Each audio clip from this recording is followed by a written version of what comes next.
అధ్యక్ష ధన్యవాదాలు అధ్యక్ష 2025-26 బడ్జెట్ మీద ప్రసంగించే అవకాశం కల్పించినందుకు తమకు ధన్యవాదాలు అధ్యక్ష జనరల్గా ఏ రాష్ట్రమైనా కూడా బడ్జెట్ పెట్టుకుందంటే ఆ గవర్నమెంట్ యొక్క ప్రయారిటీ ఏంది ఆ గవర్నమెంట్ యొక్క ఆలోచన ఏంది ఒక రాష్ట్రాన్ని ఒక ప్రభుత్వం ఏ దిశగా నడిపించాలనుకుంటుంది అనేటటువంటి అంశాలను చెప్పేందుకు ఆ బడ్జెట్ని ఒక ఇండికేటర్గా చూస్తాం అధ్యక్ష సరే మొన్న కొత్తగా ప్రభుత్వం వచ్చింది పోయినసారి బడ్జెట్ అంటే అంత స్పష్టత ఉండొచ్చు లేకపోతే రకరకాల వాగ్దానాలు చేసి ఉండొచ్చు మొదటి సంవత్సరం కాబట్టి ఫస్ట్ బడ్జెట్ పెద్దగా ఎవరు సీరియస్గా తీసుకోరు అధ్యక్ష అట్లానే ఆనాడు మా నాయకుడు కూడా మాకేం చెప్పారంటే ఇప్పుడే వీళ్ళు ప్రభుత్వంలోకి వచ్చారు ఒక సంవత్సరం పాటు వాళ్ళని ప్రభుత్వం నడిపి చూసిన తర్వాత మనం అడగాలి అప్పటి వరకు ప్రశ్నించొద్దు అని అంటే మొదటి బడ్జెట్ని ఎవరం కూడా పెద్దగా ఏమీ అనలేదు అధ్యక్ష ఇది రెండవ బడ్జెట్ అధ్యక్ష రెండో బడ్జెట్కి వచ్చేటప్పటికి తప్పకుండా బరువు బాధ్యత నెత్తిన ఎత్తుకోవాల్సినటువంటి సంపూర్ణమైనటువంటి జిమ్మేదారీ అన్నటువంటిది ప్రభుత్వానికి ఉండాలి అధ్యక్ష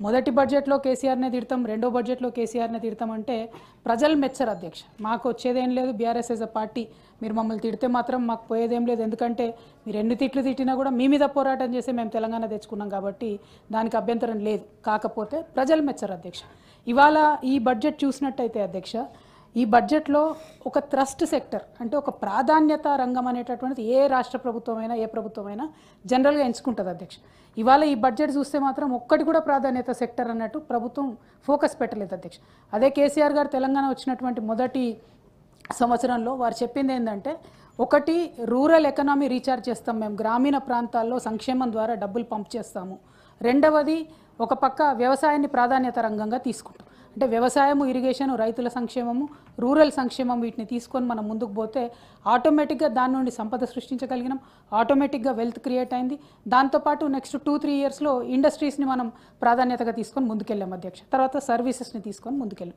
సో ఇట్లా గవర్నమెంట్ అనేది ఒక ట్రస్ట్ సెక్టర్ ఎంపిక చేసుకుంటుంది అధ్యక్ష దాన్నే ఈ మొత్తం బడ్జెట్లో చూస్తే అసలు ట్రస్ట్ సెక్టర్ అనేదే లేదు అధ్యక్ష అంటే ఒక విజనే లేదు ఈ ప్రభుత్వానికి ఏ దిశగా వెళ్తున్నామో అందరికీ ఎంతో కొంత అడిగిన వాళ్ళకి అడిగినంత ఇవ్వాలి అని అంటే దాంట్లో గవర్నమెంట్ ఫోకస్ ఏముంటుంది మన ఆలోచన ఏముంటుంది మనం సమూహాన్ని లీడ్ చేయడానికే మనకి ఈ పొజిషన్ ఇచ్చినప్పుడు అది లేకపోవడం కొంచెం బాధాకరం అధ్యక్ష అది లేకపోగా ఎంతసేపు క్రితం ప్రభుత్వం చేసినటువంటి అప్పుల వల్ల మేము ఏమి కూడా కార్యక్రమాలు చేయలేకపోతున్నామని ప్రతినిత్యం చెప్తా ఉన్నారు అధ్యక్ష ఇవాళ ఇప్పుడు ఈ సంవత్సరం ఈ ప్రభుత్వం ప్రవేశపెట్టినటువంటి బడ్జెట్ డాక్యుమెంట్లో నుంచి అధ్యక్ష ప్రభుత్వం ఇచ్చినటువంటి statement of fiscal policy form D5 page 14 ప్రకారం అధ్యక్ష ప్రభుత్వం గ్యారంటీ ఇవ్వని రుణాలు అంటే కార్పొరేషన్లు కట్టుకునేటటువంటి రుణాలు ఈ అవుట్ స్టాండింగ్ రిస్క్ ఉంటుంది అధ్యక్ష దీన్ని కన్సిడర్ చేయరాదు అని వాళ్ళే చెప్పినారు అధ్యక్ష అట్లానే ఒక వైట్ పేపర్ ఆ మధ్య ప్రభుత్వం ఇచ్చింది అధ్యక్ష అదేవిధంగా ఒక సోషియో ఎకనామిక్ అవుట్లుక్ కూడా ఇచ్చినారు అధ్యక్ష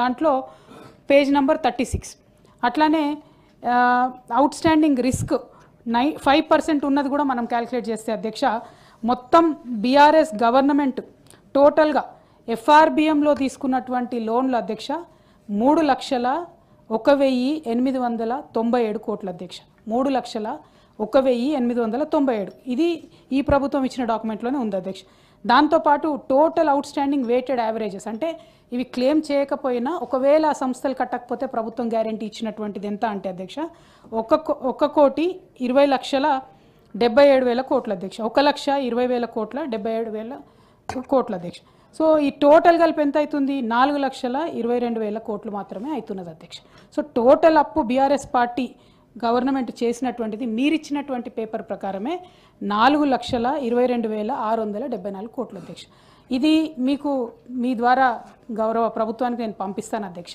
దీన్ని ఖచ్చితంగా ముఖ్యమంత్రి గారైనా మంత్రివర్గమైనా మాట్లాడేటటువంటి సహచరులైనా కూడా దయచేసి దీన్ని కన్సిడర్లోకి తీసుకోవాలి అధ్యక్ష ఎందుకు ఈ మాట చెప్తా ఉన్నామంటే నేను చెప్పినట్టు కేసీఆర్ గారిని ఉద్యమంలో 1,00,000 తిట్లు తిట్టిండ్రు అవన్నీ ఆశీర్వాదాలని ఫైనల్గా తెలంగాణ వచ్చింది అధ్యక్ష మమ్మల్ని అంటే మా నాయకుడిని అంటే మేము పడతాం కానీ రాష్ట్రాన్ని అంటే మాత్రం మేము ఊరుకోము అధ్యక్ష ఈ రాష్ట్రం ఈ దేశం అధ్యక్ష మనందరికీ తెలుసు ఎట్లా ఓట్లేస్తాం అధ్యక్ష ఎలక్షన్లలో మనం సెంటిమెంటల్గా ఓట్లేస్తాం ఎవరైనా జై శ్రీరామ్ అంటే ఓటేస్తాం ఎవరైనా ఒక ఆయన చచ్చిపోయిందంటే వాళ్ళ కుటుంబానికి ఓటేస్తాం మన దేశమే సెంటిమెంట్ దేశం అధ్యక్ష రాష్ట్రానికి ఒక చోదక శక్తిగా ఉండాల్సినటువంటి ముఖ్యమంత్రి గారు నేషనల్ మీడియాలో కూర్చొని మా రాష్ట్రం దివాలా తీసిందంటే ప్రజల గుండె గుబేలు మనది అధ్యక్ష కేసీఆర్ గారు ధనిక రాష్ట్రం అని ఎందుకు చెప్పిండ్రు? ఒక కాన్ఫిడెన్స్ ఇవ్వాలి తెలంగాణ సమాజానికి, వచ్చేటటువంటి ఇన్వెస్టర్స్కి ఒక కాన్ఫిడెన్స్ ఇవ్వాలి, అందుకోసం అని ధనిక రాష్ట్రం అని చెప్పింది. ఇవాళ మా అభ్యంతరం ఏంటంటే ముఖ్యమంత్రి గారు నేను కనీసం నెలకు 500 కోట్ల రూపాయలు కూడా ఖర్చు పెట్టలేకపోతున్నా అని అద్భుతంగా కూర్చొని అబద్ధాలు చెప్పినారు అధ్యక్ష. దానికి నేను కొంచెం క్లారిటీ ఇవ్వదలుచుకున్నా అధ్యక్ష. అది కూడా ఈ డాక్యుమెంట్, ఈ బడ్జెట్ డాక్యుమెంట్లో ఉన్న దాంతోనే అధ్యక్ష. పోయిన సంవత్సరం అధ్యక్ష, అంటే 2023-24 చివరి సంవత్సరం బీఆర్ఎస్ అధికారంలో ఉన్నప్పుడు క్యాపిటల్ ఎక్స్పెండిచర్కి మేము పెట్టిన ఖర్చు అధ్యక్ష 43,917 కోట్ల 62 రూపాయలు అధ్యక్ష. అంటే నెలకు దాదాపుగా ఒక 3,660 రూపాయలు మేము ప్రతి మంత్ క్యాపిటల్ ఎక్స్పెండిచర్, అంటే ప్రాజెక్టులు కట్టడానికి కావచ్చు, స్కూల్ కట్టడానికి కావచ్చు, మనకు తరతరాలుగా నిలబడిపోయే ఆస్తులు ఏవైతే ఉంటాయో వాటికి స్పెండ్ చేసే డబ్బును క్యాపిటల్ ఎక్స్పెండిచర్ అంటాం అధ్యక్ష. అది బీఆర్ఎస్ హయాంలో 3,660 కోట్లు పెట్టాం అధ్యక్ష. కాంగ్రెస్ గవర్నమెంట్ ఫస్ట్ ఇయర్లో అధ్యక్ష మొత్తం సంవత్సరానికి 33,087 కోట్లు పెట్టినారు అధ్యక్ష వాళ్ళు. అంటే ప్రతి నెల క్యాపిటల్ ఎక్స్పెండిచర్ కాంగ్రెస్ గవర్నమెంట్ పెట్టింది 2,757 రూపాయలు అధ్యక్ష.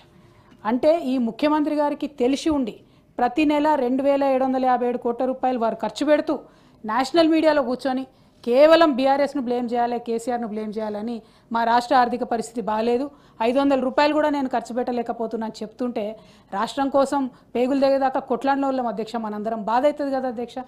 This is nothing personal, it is about the state. ఇప్పుడు ఈ బడ్జెట్లో ఈ నెక్స్ట్ ఇయర్కి క్యాపిటల్ ఎక్స్పెండిచర్ గవర్నమెంట్ ప్రపోజ్ చేసింది అధ్యక్ష 36,504 రూపీస్ అధ్యక్ష. అంటే దాదాపుగా ప్రతి నెల ఒక 3,042 కోట్ల రూపాయలు మేము పెట్టుకుంటామని గుడ్ సెంటిమెంట్. ఇంకా పెరగాలని చెప్పి మేము కోరుకుంటాం అధ్యక్ష. గవర్నమెంట్లో ఎవరన్నా ఉండొచ్చు అధ్యక్ష, రాష్ట్రం బాగుండాలని కోరుకునేటటువంటి వ్యక్తుల్లో ప్రథమ శ్రేణిలో ఉండేటటువంటి వాళ్ళం మనందరం కూడా. కాబట్టి ఒక స్వయంగా ముఖ్యమంత్రి గారు వారు ఒక ఫోర్స్గా ఉండి, ఒక ఇంపిటెస్గా ఉండి, ఒక చోదక శక్తిగా ఉండి రాష్ట్రాన్ని డెవలప్ చేయాల్సిన వాళ్ళు పదే పదే ఇట్లా మాట్లాడడం నిజంగా దారుణం అధ్యక్ష. అదేవిధంగా అధ్యక్ష అప్పుల విషయంలో ఇట్లా పదే పదే అబద్ధాలు చెప్తే నిజంగా ముఖ్యమంత్రి గారికి ఇవాళ రేపు గిన్నిస్ రికార్డు కూడా ఇచ్చినట్టు ఉన్నారు అధ్యక్ష. ఎందుకంటే చెప్పిన అబద్ధమే మళ్ళా చెప్తున్నారు. అయితే ఇవాళ మీ ద్వారా నేను ఒక రిక్వెస్ట్ చేస్తూ ఉన్నాను అధ్యక్ష. ఇప్పుడు నేను ఇచ్చినటువంటి డేటా అంతా కూడా నేను కంప్లీట్గా బడ్జెట్ డాక్యుమెంట్స్లోనే ఇచ్చాను కాబట్టి, ఇది ప్రభుత్వం ఇచ్చినటువంటి డాక్యుమెంట్ అని మేము బలంగా నమ్ముతున్నాం కాబట్టి, ప్రభుత్వం బ్లాక్ అండ్ వైట్లో ఇచ్చినటువంటి డాక్యుమెంట్కి శాంక్టిటీ ఉంటుంది కాబట్టి ఇప్పటికన్నా ముఖ్యమంత్రి కానీ మంత్రులు కానీ దయచేసి ఈ భాష బానుకోవాలి అధ్యక్ష. లేకపోతే 27వ తారీఖు నాడు మాత్రం ఖచ్చితంగా మేము ప్రివిలేజ్ మోషన్ మూవ్ చేస్తాం అధ్యక్ష ఈ ప్రభుత్వం మీద. ఎందుకంటే ఒకవేళ ఈ బడ్జెట్లో మీరు చెప్పినటువంటి లెక్కలు తప్పైతే మీరు ఈ హౌస్ను తప్పుదోవ పట్టిస్తున్నట్టు, లేదు ఈ అప్పులు తప్పని మీరు చెప్తున్నట్టయితే ప్రజల్ని తప్పుదోవ పట్టిస్తున్నట్టు అధ్యక్ష. ఇది కరెక్ట్ కాదు అధ్యక్ష. ప్రజాస్వామ్యంలో ఓవరాల్గా సెంటిమెంట్ ఆఫ్ ద స్టేట్కి దెబ్బ పడుతుంది కాబట్టి ఇవాళ మేము డిమాండ్ చేస్తూ ఉన్నాం అధ్యక్ష, మీరు ఇంకా అబద్ధాలు చెప్పడం దయచేసి మానేయాలి. మరి ఏది కరెక్టు, బడ్జెట్ పేపర్లు కరెక్టా, ముఖ్యమంత్రి గారు మాట్లాడేది కరెక్టా అన్న క్లారిటీ కూడా ఖచ్చితంగా ఇవ్వాలి అధ్యక్ష.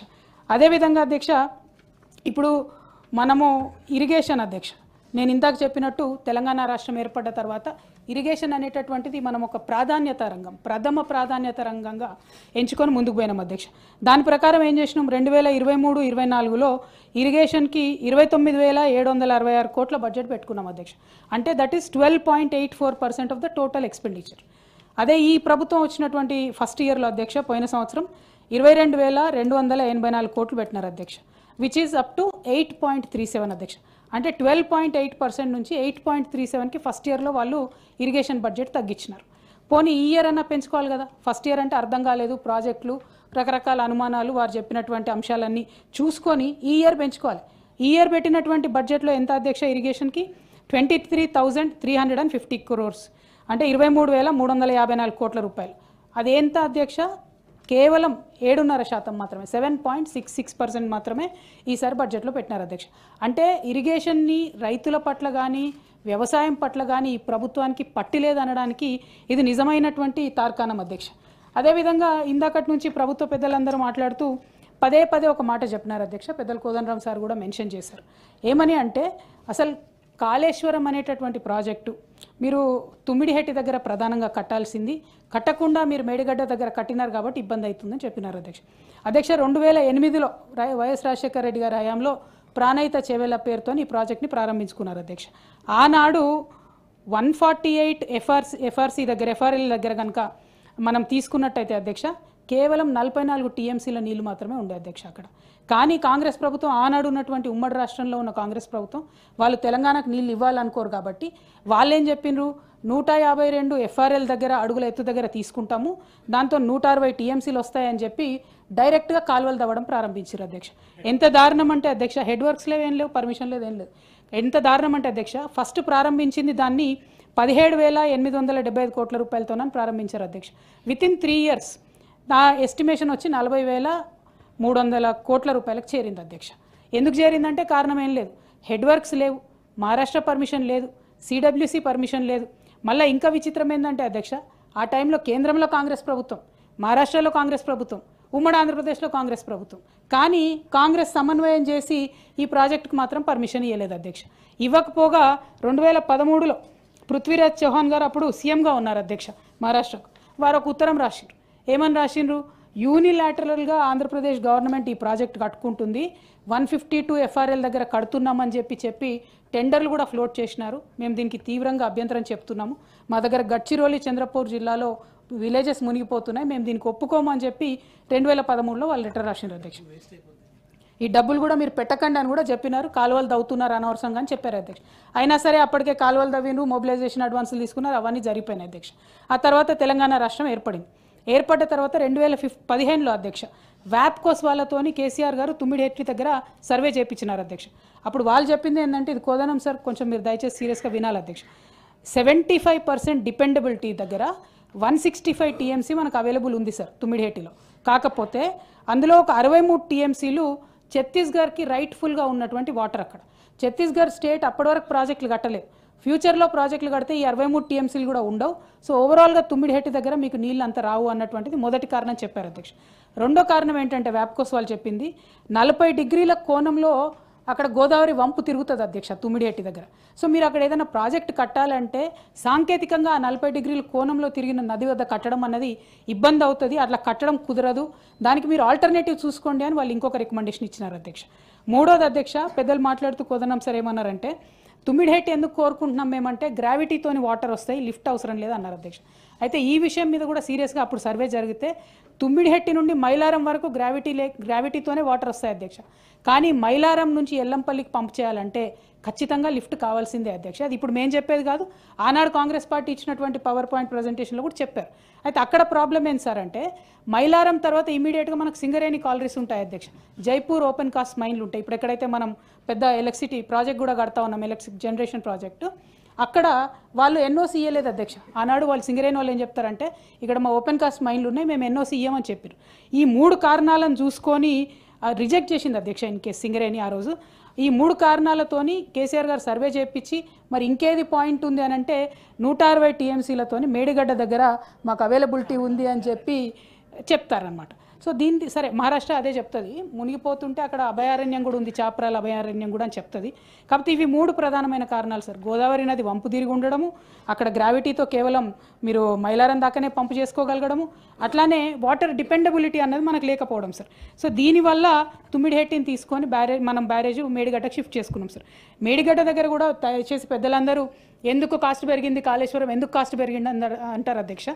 ఆనాడు ఉమ్మడి ఆంధ్రప్రదేశ్లో ప్రాణహిత చేవెళ్ళ, అంబేద్కర్ ప్రాణహిత చేవెళ్ళ ప్రాజెక్టు 160 టీఎంసీలతో గడితే రిజర్వాయర్ కెపాసిటీ ఎంత అధ్యక్ష, ఓన్లీ 16.43, 16 టీఎంసీలకు మాత్రమే రిజర్వాయర్ కెపాసిటీ ఉంది. కానీ కాళేశ్వరంలో మనం చేసింది ఏంది అధ్యక్ష, 141 టీఎంసీ కెపాసిటీ ఉన్న రిజర్వాయర్లు కట్టుకున్నాం మనం. అంటే రైతు మొగులకు ముఖం పెట్టి చూడకుండా కాళేశ్వరంలో మన తెలంగాణ నెత్తి మీద నీటి కుండలాగా పెట్టుకున్నాం సార్. మనం 141 టీఎంసీ వాటరు మనం నిల్వ చేసుకున్నాం.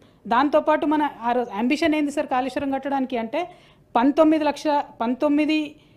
లక్షలకు 19.60 అధ్యక్ష, 19,60,000 ఎకరాలకు సాగునీరు ఇవ్వాలి.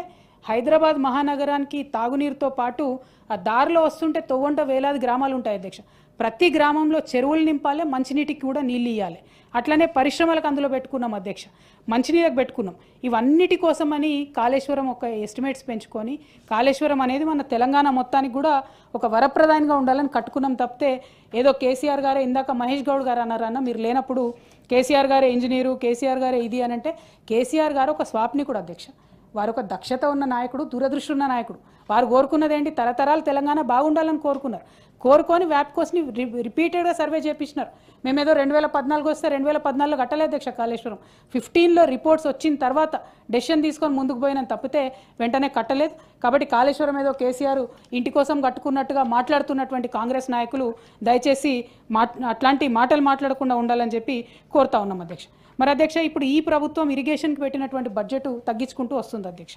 ఒక పక్క ఇరిగేషన్ బడ్జెట్ తగ్గించుకుంటూ ఇంకోటి ఏం చేస్తున్నారు అధ్యక్ష, out right mismanagement of projects. Example చెప్తా అధ్యక్ష, మీ జిల్లాలో గంధమల్ల అనో ప్రాజెక్ట్ ఉంటుంది అధ్యక్ష. దాన్ని మనం అప్పుడు 9 TMCలతో ప్లాన్ చేసినాం అధ్యక్ష. ఆ తర్వాత ఏమైంది, అక్కడ ఉన్న గ్రామాల్లో కొంత వ్యతిరేకత వచ్చింది. ప్లస్ ఆల్రెడీ మనకు కాళేశ్వరం నుంచి మల్లన్న సాగర్ నుంచి గంధమల్ల చెరువుకు కూడా నీళ్ళు ఇచ్చుకునే పరిస్థితి ఉండే మనకు. అందుకని గంధమల్ల కొంచెం మనం ఆపి పెట్టినాం, ఇంత వ్యతిరేకత వస్తుంది ప్రజలకు. ఇప్పుడు ఈ ప్రభుత్వం ఏం చేస్తుంది అధ్యక్ష అంటే వీళ్ళ కరప్షను, వీళ్ళ మిస్మేనేజ్మెంట్ నేను ఎక్స్పోజ్ చేయాలి ప్రజలకు అని చెప్తా ఉన్నా అధ్యక్ష. 9 TMC నుండి 1.5 TMCకి తగ్గించినారు. ఓకే, 1.5 TMCకి తగ్గించినప్పుడు పాత ఎస్ఎస్ఆర్ రేట్స్ ఇస్తే ఇది 400 crores అయిపోతుంది అధ్యక్ష ప్రాజెక్ట్. కానీ దీనికి కొత్త ఎస్ఎస్ఆర్ రేట్స్ ఇచ్చి 1000 crores ప్రాజెక్ట్ని తీసుకొచ్చినారు అధ్యక్ష. 1000 crores నువ్వు కొత్త ఎస్ఎస్ఆర్ ఇచ్చినప్పుడు కొత్తగా టెండర్ పిలవాలి, కానీ కొత్త టెండర్ పిలుస్తలేరు. పాతగా ఉన్నటువంటి కంపెనీకే మళ్ళీ ఇచ్చే ప్రయత్నం. అంటే ఎందుకు ఈ మాట చెప్తా ఉన్నామంటే అధ్యక్ష, మిస్మేనేజ్మెంటు, కరప్షన్ అనేటటువంటిది అన్ఫార్చునేట్లీ అధ్యక్ష కాంగ్రెస్ పార్టీ డిఎన్ఏలో ఒక భాగం. 60 ఏళ్లలో చూసినాం మనం, ఇప్పుడు కూడా అదే కొనసాగిస్తున్నారని చెప్తున్నా అధ్యక్ష. ఎట్ ద సేమ్ టైం అధ్యక్ష, గౌరవనీయులు రాష్ట్ర ముఖ్యమంత్రి గారు నిలబడి ఫ్లోర్ ఆఫ్ ది హౌస్ మేమందరం ఫోర్స్ చేసిన తర్వాత, బయట ఎక్స్పోజ్ చేసిన తర్వాత, ఈ సంవత్సర కాలంలో కేసీఆర్ గారు 10 ఏళ్ల కాలంలో 4.22 లక్షల కోట్లు అప్పు చేస్తే మీరు ఒక సంవత్సరంలో 1.5 కోట్లు అప్పు చేసినారని ఆర్బీఐ పేపర్లు బయటపెట్టిన తర్వాత వారు అసెంబ్లీలో ఒప్పుకున్నారు అధ్యక్ష. మొన్న ఏమన్నారు, 1,58,000 కోట్ల అప్పు నేను తీసుకొచ్చానని చెప్పి ఒప్పుకున్నారు అధ్యక్ష. దాంతోపాటు అధ్యక్ష, మనకు ప్రభుత్వం చెప్పనిది, ఇది చాలా ముఖ్యమైనది అధ్యక్ష. ఎందుకంటే సింగరేణి మనకు చాలా 40,000 మందికి ఉద్యోగాలు ఇస్తుంది అధ్యక్ష. మన రాష్ట్ర ఆర్థిక శక్తికి కూడా చాలా తోడ్పాటునిస్తుంది. ఈ సింగరేణి సంస్థకి ఒక్క సంవత్సర కాలంలో అధ్యక్ష 15 నెలల్లో ఈ ప్రభుత్వం అప్పుబడ్డది ఎంత అంటే 39,000 కోట్లు. బొగ్గుకు డబ్బులు కట్టలే అధ్యక్ష, ట్రాన్స్పోర్ట్కి డబ్బులు కట్టలే. సింగరేణి సంస్థకు 30,000 కోట్ల రూపాయలు ఈ ప్రభుత్వం ఇవ్వాలి అధ్యక్ష. అది ఇవ్వడం పక్కన పెడితే నేను కరప్షన్కి ఇంకొక ఎగ్జాంపుల్ చెప్తా అధ్యక్ష. కేసీఆర్ గారు అంటే 2023లో ప్రభుత్వం మారేటటువంటి సమయానికి ఇదే ఇప్పుడు నేను చెప్పినటువంటి జైపూర్లో 3rd ఫేజ్లో 800 మెగావాట్లకు అని చెప్పి ఒక థర్మల్ పవర్ ప్లాంట్కి 3rd ఫేజ్ పిలిచినాం అధ్యక్ష. అప్పుడు BHELకే కేసీఆర్ గారు ఇచ్చినారు. థర్మల్ పవర్ ప్లాంట్స్ ఎప్పుడు కూడా ప్రైవేట్ వ్యక్తులకు ఇవ్వలేదు అధ్యక్ష. ఆనాడు ఉన్నటువంటి ఎస్టిమేట్ ఎంత అంటే అధ్యక్ష 5,800 కోట్ల నుంచి 6,000 కోట్ల రూపాయల్లో సప్లై ఆఫ్ పవరు, ఎరెక్షను, కమిషనింగు, O&M కూడా మొత్తం ఆపరేషన్స్ అండ్ మెయింటెనెన్స్ కూడా కలిపి 5,800 to 600 crores అని చెప్పి ఎస్టిమేట్స్ ఇచ్చినాం అధ్యక్ష. ఈ ప్రభుత్వం వచ్చినాక అధ్యక్ష జస్ట్ వితిన్ 12 months, ఓన్లీ 12 నెలల్లో ఆ ఎస్టిమేట్ ఎంతకు మారింది అధ్యక్ష, 9,500 కోట్లకి. అంటే 5,800 కోట్ల నుంచి 12 నెలల్లో ఏమి చేయకుండా, ఎటువంటి పరిస్థితులు మారకుండా 9,500 కోట్ల రూపాయలకు ఎస్టిమేట్ మారింది అధ్యక్ష. దీనికి లెటర్ ఆఫ్ యాక్సెప్టెన్స్ కూడా ఇచ్చారు అధ్యక్ష. అసలు ఏ బేసిస్ మీద మారుతుంది అధ్యక్ష? సింగరేణి బతుకుతుందా అధ్యక్ష ఇట్లా చేస్తే? లిటరలీ డబుల్ తీసుకుంటే కరప్షన్ ఇది ఎట్లా బతుకుతుంది అధ్యక్ష? ఓ పక్కనేమో 40,000 కోట్ల అప్పు, ఇంకో పక్కన కరప్షన్. సో ఇట్లా కాంగ్రెస్ పార్టీ ఈ మొత్తం బడ్జెట్ చూస్తుంటే అధ్యక్ష ఎక్కడ కూడా ఒకటి మ్యాక్రో ఎకనామిక్ ఇండికేటర్స్లో బాగాలేదు అధ్యక్ష. గౌరవనీయులు పెద్దలు కోదండరాం సార్ కూడా మాట్లాడుతూ ఏం చెప్పారంటే రిజిస్ట్రేషన్ వాల్యూలోనే దాదాపుగా 30% ఎక్సెస్ చేసి చూపించినారు, ఇది కరెక్ట్ కాదని చెప్పారు. మనందరం కూడా చూసినాం అధ్యక్ష, 100 రూపీస్ ఎక్స్పెక్ట్ చేస్తే 33 రూపీస్ కూడా ఇవాళ స్టాంప్స్ అండ్ రిజిస్ట్రేషన్స్లో రాష్ట్రానికి ఆదాయం వస్తలేదు. మరి పోయినసారి కన్నా ఆదాయం మీకు తక్కువ ఉన్నప్పుడు, పోయినసారి కన్నా ఎక్కువ అమౌంట్తోని 3,04,000 కోట్లతో బడ్జెట్ పెడితే మరి పెద్దలందరూ కూడా ఇది వాస్తవానికి దగ్గరున్న బడ్జెట్ అని ఎట్లా అంటారు అధ్యక్ష? నిజంగా కూడా సత్యదూరమైన బడ్జెట్ ఇది. గ్యాప్ ఆల్మోస్ట్ 35,000 crores కండ్ల ముంగట కనబడుతుంది. సంవత్సరం అంతం వరకు ఇంకా దాన్ని ఎట్లా పోతుందో తెలియదు అధ్యక్ష. అల్టిమేట్గా ఇది ఏం జరుగుతుందంటే అధ్యక్ష, రాష్ట్రం పరువు దేశంలో పోతుంది, అంతకు మించి జరిగేది ఏం లేదు. కాబట్టి ఇప్పటికన్నా అంచనాలను సరి చేసుకోవాలి. వాస్తవాలకు దూరంగా ఉన్నటువంటి బడ్జెట్ అన్నది మాత్రం నేను చెప్పగలుగుతా ఉన్నాను అధ్యక్ష. ఇక అధ్యక్ష బీసీలకు బడ్జెట్లో 20,000 కోట్లు ఇస్తాము, సప్లాన్ ఇస్తామని చెప్పినారు అధ్యక్ష. వీళ్ళు మేము ఇచ్చిన దానికన్నా ₹1 కూడా ఎక్కువ ఇవ్వలేదు అధ్యక్ష బీసీలకు ఇంతవరకు. సప్లాన్ ఊసు కూడా కనీసం ఎత్తనటువంటి పరిస్థితి ఉంది అధ్యక్ష. ఇక మహిళలకు చూస్తే అధ్యక్ష చేయూత పెన్షన్ అన్నది పెంపు లేదు అధ్యక్ష, 2,500 రూపాయలది ఊసే లేదు అధ్యక్ష. బీడీ కార్మికులకు జాడే లేదు అధ్యక్ష. తులం బంగారం ముచ్చట కూడా లేదు అధ్యక్ష. అంటే మహిళలకు మీరు మభ్యపెట్టి ఏదైతే ఓట్లు వేయించుకున్నారో అది ఏది కూడా ఊసలేదు అధ్యక్ష. ఇందాకటి నుంచి చాలా పొలిటికల్గా చాలా మంది సభ్యులు మాట్లాడినారు అధ్యక్ష. మీరు లేరు ఆ టైంలో చైర్లో. ఇవాళ నిజంగా మొన్న రాష్ట్రంలో జరిగిన ఎన్నికల్లో ఏం జరిగింది అధ్యక్ష? సడన్గా ఎలక్షన్ టైంకి మేడిగడ్డ బ్యారేజు కూలిపోతుందని చెప్పి ఒక అపవాదం తీసుకొచ్చినారు. సరే, ఇమీడియట్గా వితిన్ 1.5 డే కూడా కాకముందే ఎన్డీఎస్ఏ కేంద్రం నుంచి ఉరుకుల పరుగుల మీద ఒక టీం వస్తుంది. వాళ్ళు బోట్లలో పోయి మేడిగడ్డ ఫోటోలు తీసి బయటకు రిలీజ్ చేస్తారు అధ్యక్ష. మరి నిన్నగాక మొన్న ఎస్ఎల్బీసీ టనల్ కూలిపోయింది అధ్యక్ష. ఇంతవరకు ఎన్డీఎస్ఏ ఎందుకు రావడం లేదు? మేము ఏదైతే ఫస్ట్ నుంచి చెప్తా ఉన్నామో, ఏదైతే ఫస్ట్ నుంచి బీజేపీ కాంగ్రెస్ అలయన్స్లో బీఆర్ఎస్ మీద తెలంగాణ ప్రజల మీద జరుగుతున్న కుట్ర అని చెప్తున్నాం అధ్యక్ష, అది ఈ ఎలక్షన్లో ప్రూవ్ అయింది. పైగా ఇప్పుడు ఉన్నటువంటి నాయకులు పొద్దునుండి మాట్లాడిన వాళ్ళంతా ఎట్లా మాట్లాడినారంటే ఏదో బీఆర్ఎస్ పార్టీని ప్రజలు రిజెక్ట్ చేసిరని. ఏం రిజెక్ట్ చేయలే అధ్యక్ష. 420 హామీలు ఇచ్చి గాంధీ ఫ్యామిలీని ముందట పెట్టి గ్యారంటీల సంతకాలు పెట్టి పేపర్లో ఫ్రంట్ పేజ్లు యాడ్ వేసి గజకర్ణ గోకర్ణ టక్కుటమార విద్యలని చూపిస్తే అధ్యక్ష, మాకన్నా వాళ్ళకు వచ్చిన ఓటు అధ్యక్ష 1% ఓటు ఎక్కువ వచ్చింది. మేము 39 మంది శాసనసభ్యులను గెలిచినాం అధ్యక్ష. ప్రజలేం మమ్మల్ని రిజెక్ట్ చేయలే. ప్రజలు ఈక్వల్ ఆపర్చునిటీ ఇచ్చిన, అందులో 1% ఎక్కువ వాళ్ళకు వచ్చింది కాబట్టి ఇవాళ వాళ్ళు ప్రభుత్వంలో ఉన్నారు తప్పితే ఇంకోటి లేదని ఈ సందర్భంగా తెలియజేస్తా ఉన్నాం అధ్యక్ష. అట్లనే యూత్ అండ్ స్టూడెంట్స్కి సంబంధించి అధ్యక్ష జాబ్ క్యాలెండర్ అన్నారు, ఇంతవరకు అయితే ఇస్తలేరు అధ్యక్ష. 2 లక్షల ఉద్యోగాలు సంవత్సరానికి ఇస్తామన్నారు అధ్యక్ష. ఇప్పుడు ఇక్కడ ముఖ్యమంత్రి గారి బడేబాయ్ ఎవరైతే ఉన్నారో 2 కోట్ల ఉద్యోగాలు ఇస్తామన్నారు సంవత్సరానికి. ఆయన ఇస్తలేరు. ఇక్కడ ఈయన 2 లక్షలు అన్నారు, అది ఇస్తలేరు. ఓన్లీ ఇప్పుడు 51,000 ఉద్యోగాలు ఇక్కడ ఇచ్చినారు అధ్యక్ష. అందులో కూడా మ్యాక్సిమం నోటిఫికేషన్స్ ముందు అధ్యక్ష, కొత్తవి కావు. మరి ఏమన్నా అంటే ఇప్పుడు ఏమంటున్నారంటే మిమ్మల్ని ఎవరు ఆపిరు, నోటిఫికేషన్లు ఎందుకు వేయలే, కేసులేసి ఆపింది ఎవరు అధ్యక్ష? అప్పుడు ప్రూవ్ చేయలేదా? రిపీటెడ్గా ప్రూవ్ చేయలేదా? ఒకటే లాయర్, ఒకటే అడ్రస్, ఎన్ని కేసులు వేసారు అధ్యక్ష? ఇరిగేషన్ ప్రాజెక్టుల మీద కేసులు, జాబ్ల మీద కేసులు, ఇవన్నీ కూడా చేసి ఆపి కన్ఫ్యూజన్ క్రియేట్ చేసినటువంటి వాళ్ళ అధ్యక్ష. అట్లానే అధ్యక్ష స్కూటీలు ఇస్తామన్నారు అధ్యక్ష, దాని మీద మాటనే లేదు అధ్యక్ష. విద్యా భరోసా కార్డు ముఖ్యమంత్రి గారు ఆనాడు స్పీచ్లు ఇచ్చినప్పుడు చెప్తే అధ్యక్ష, విద్యా భరోసా విద్యార్థులకు ఎట్లా చెప్పారంటే మీ జేబులో 5 లక్షల క్రెడిట్ కార్డు ఉన్నట్టే మీరు ఏ కాలేజ్ కంటే ఆ కాలేజ్కి పోయి క్రెడిట్ కార్డు మీరు గీకితే మీకు అడ్మిషన్ వస్తుందని చెప్పినారు అధ్యక్ష. ఇంతవరకు దానికి కనీసం రివ్యూ లేదు, ఊసులు లేదు, ఏమి కూడా లేదు అధ్యక్ష. అట్లానే SC/ST నిధులు అధ్యక్ష, గౌరవనీయులు పెద్దలు కొదనం సార్ కూడా మాట్లాడుతూ చెప్పినారు. పోయిన సంవత్సరం 30,000 కోట్లు అలొకేట్ చేసినారు అధ్యక్ష, 34,000 కోట్లు. కేవలం దాంట్లో 10,000 కోట్లు మాత్రమే SC/STలకు స్పెండ్ చేసినారు అధ్యక్ష. ఈసారి అట్లా SC/ST ఫండ్స్ డైవర్ట్ చేయొద్దని చెప్పి కూడా నేను ప్రభుత్వాన్ని డిమాండ్ చేస్తూ ఉన్నాను అధ్యక్ష. అదేవిధంగా అధ్యక్ష ఇక క్రిస్టియన్లు, ముస్లిమ్స్, అట్లానే మన సిక్కులు వీళ్ళందరికీ కూడా రకరకాల మాటలు ఇచ్చినారు అధ్యక్ష. ఏమన్నారు? ఇమాంలకు, మౌజన్లకు, గ్రంథీలకు అందరికీ కూడా, పాస్టర్లకు అందరికీ కూడా మేము 12,000 రూపాయలు ఇస్తామని చెప్పినారు. आज क्या हालत है साहब? 10-10 महीने से इमामों को, मौजनों को एक बार भी सैलरी मिल नहीं रहा है. हमने पिछले काउंसिल में पूछा तो 1-2-3 महीने का रिलीज़ करे, बाद में रिलीज़ करना भी छोड़ दिए. वो पुराना जो वजीफ़ा आता था वो भी नहीं दे रहे, बढ़ा के तो बिल्कुल भी नहीं दे रहे. और 1 तोला सोने का जेवर देने का वादा किया है लोगों से, उसके बारे में भी कुछ बोल नहीं रहे. बच्चों के तालीम के बारे में क्या बोले साहब? इंटरमीडिएट जो पास हो जाते उनके पास 15,000 देते, डिग्री जो पास हो जाते उनको 25,000 देते, पीजी जो पास कर लेते उनको 50,000 देते, कुछ भी नहीं दे रहे साहब. इस बार माइनॉरिटी का बजट 4,000 करोड़ देना था, इस बार भी उन्होंने 305,000 करोड़ ही दिया है. पता नहीं लेकिन कितना खर्च करते. पिछले बार 2,000 करोड़ दिए थे, उसमें 1,000 करोड़ ही उन्होंने खर्च किया था. तो अब का क्या होगा उसका भी पता नहीं है सर.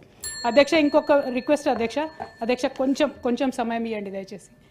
ఈ మొత్తం బడ్జెట్లో అధ్యక్ష రాజీవ్ గాంధీ గారి పేరు 7 సార్లు తీసుకున్నారు అధ్యక్ష, సోనియా గాంధీ గారి పేరు ఒకసారి తీసుకున్నారు అధ్యక్ష, ఇందిరమ్మ పేరు 11 సార్లు తీసుకున్నారు అధ్యక్ష. ఈ పేర్లు తీసుకోవడము, ప్రతి పథకాన్ని గేమ్ చేంజర్ అని చెప్పడం తప్పితే అసలు నిజంగా గేమ్ చేంజింగ్ అంటూ ఏం లేదు అధ్యక్ష. ఎందుకు లేదంటున్నానంటే ఇంక్రిమెంటల్ ఏదైతే అలొకేషన్స్ ఉంటాయో సార్, దాంతో ఎప్పుడు కూడా రెవల్యూషనరీ చేంజెస్ రావు. రెవల్యూషనరీ చేంజెస్ రావాలంటే రెవల్యూషనరీ అలొకేషన్సే ఉండాలి. ఒక్క రంగమైనా సరే ఏ ప్రభుత్వమైనా ఒక ట్రస్ట్ సెక్టర్గా తీసుకొని పనిచేస్తే దేశంలో దాన్ని ముందుకు తీసుకెళ్లేటటువంటి ఆస్కారం ఉంటుంది అధ్యక్ష. అది ఈ బడ్జెట్లో లోపించడం, దూరదృష్టి లోపించడం అన్నది నేను భావిస్తూ ఉన్నాను అధ్యక్ష. అట్లనే ఇవాళ మీరు చూసినట్టయితే హైదరాబాద్ మహానగరం అధ్యక్ష, హైదరాబాద్ మహానగరానికి మంచినీటి ప్రాజెక్ట్ కోసం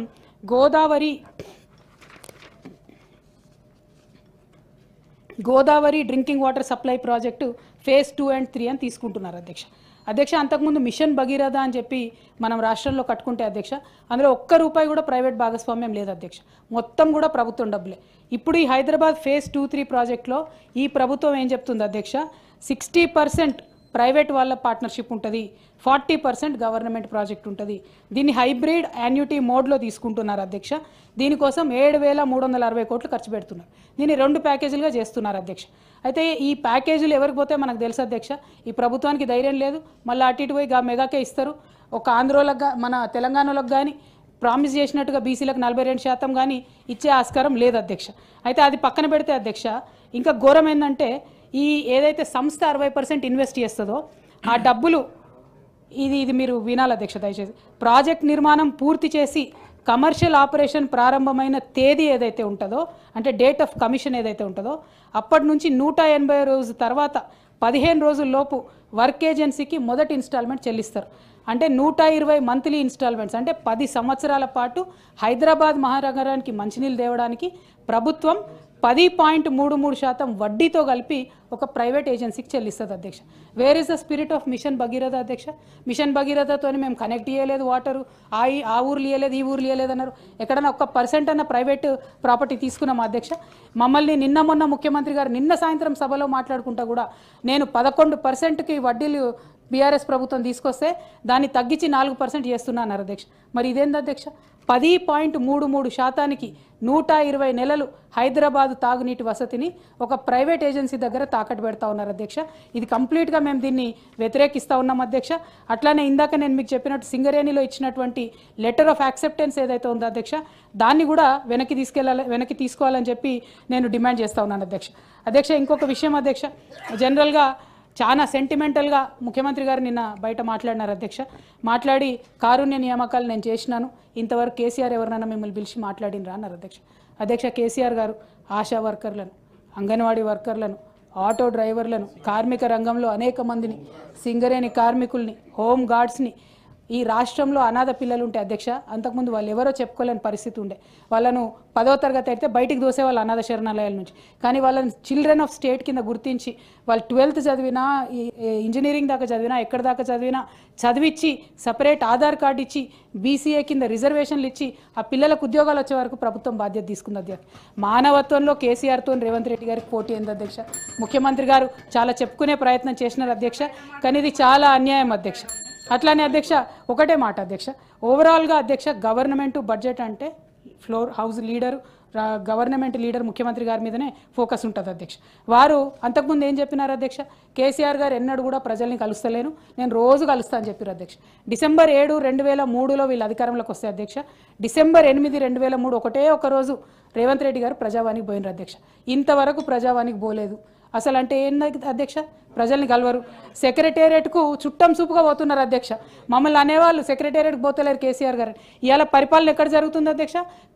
పోలీస్ కమాండ్ కంట్రోల్లో కూర్చొని పరిపాలన చేసుకుంటున్నారు అధ్యక్ష.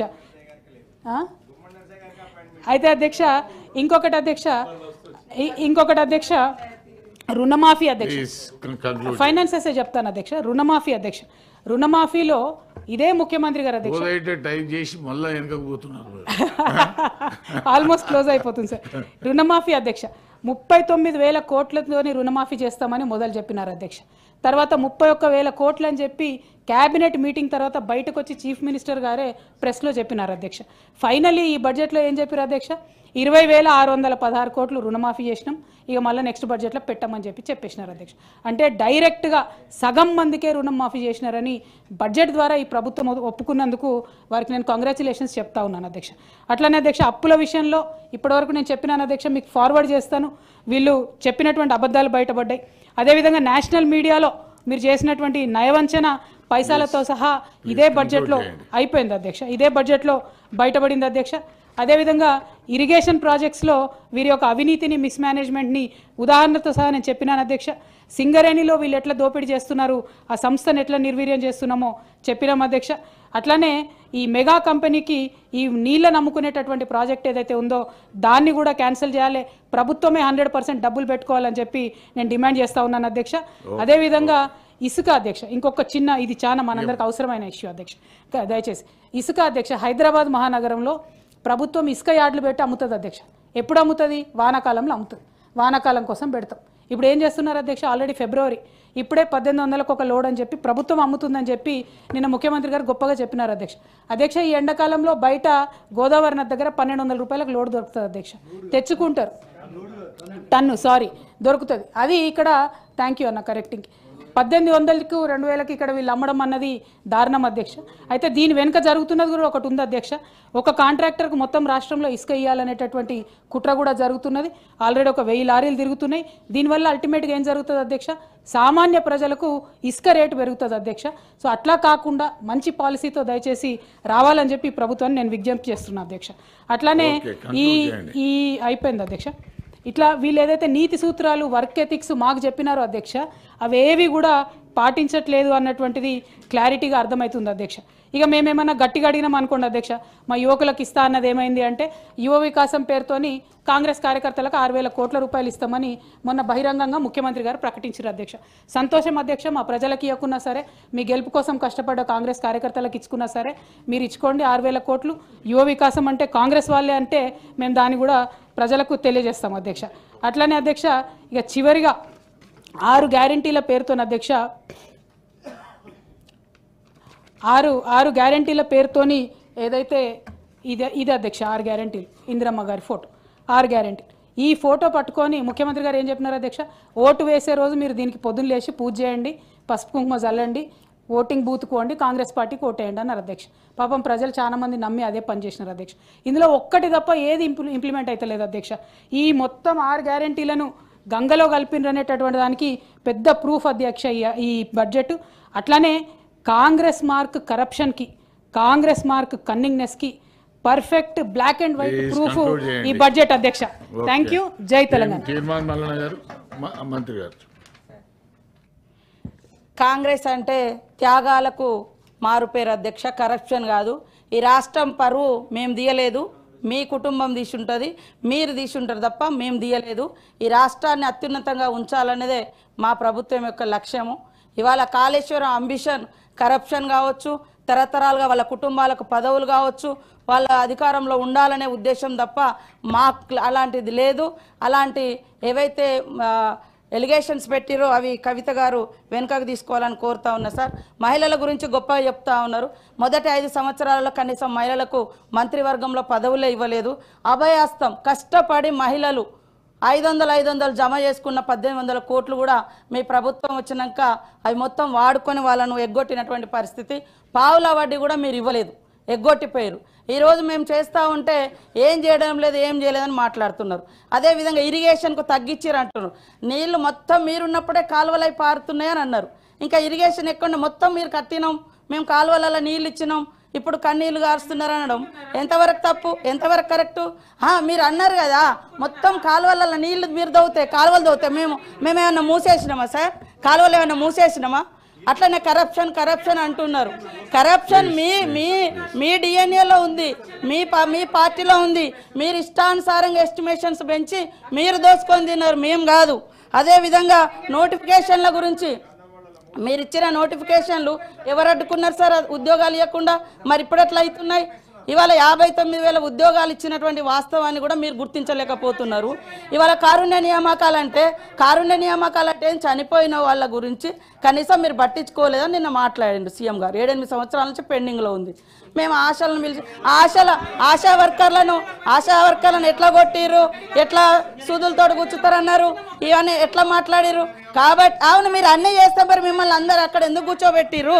ఇవాళ 1% తోటే అంటున్నారు. మీరు అధికారంలోకి వచ్చినప్పుడు 63 సీట్లు వచ్చినాయి. మీరు అధికారంలోకి వచ్చేటప్పుడు 63 సీట్లతో వచ్చారు. ఇప్పుడు మేము 65 సీట్లతో ఉన్నాం. ఇంకా మీరు వస్తేనేమో గొప్పగా అధికారంలోకి వచ్చినట్టు, మేము వస్తేనేమో తక్కువతో అధికారంలోకి వచ్చినట్టు ఎట్లయితే సార్? అధికారం అనేది అధికారమే.